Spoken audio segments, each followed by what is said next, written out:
你有冇諗過中國5000年歷史裏面從來冇人食漢堡包嘅？點解一間美國嘅快餐店可以喺短短10幾年裏邊，唔單止喺中國，仲喺全球創造咗食漢堡包呢個習慣呢？大家好，我係導演 Peter 哥，30年廣告導演、碩士班導師、註冊高級催眠治療師，全部嘅 VHBM 內容都可以喺 Linktree 揾到嘅。好多人聽到集體潛意識催眠，即刻覺得好玄，其實一啲都唔神秘。人類嘅潛意識本身就係透過重複情緒同象徵去學習同內化嘅，呢個係心理學同認知科學嘅基本事實。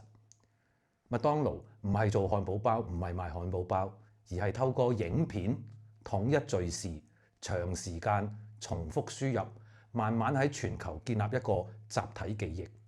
當一個信息被大量人口、長時間、跨媒介重複咁接收，大腦嘅顯意識思維自然就會下降，選擇性思維就會形成。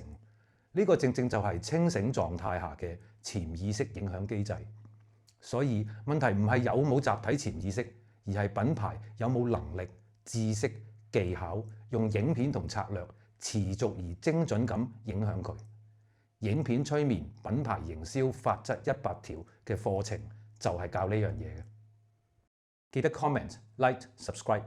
之後留意返 VHBM， 即係影片催眠品牌營銷法則100條嘅免費線上講座同埋付費線上或者實體課程嘅公告。講座課程會教你點樣用影片同埋潛意識，再加埋 AI 嚟達到品牌營銷嘅超高效益。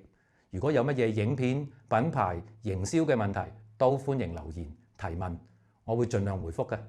如果公司需要個案顧問服務，都可以揾我。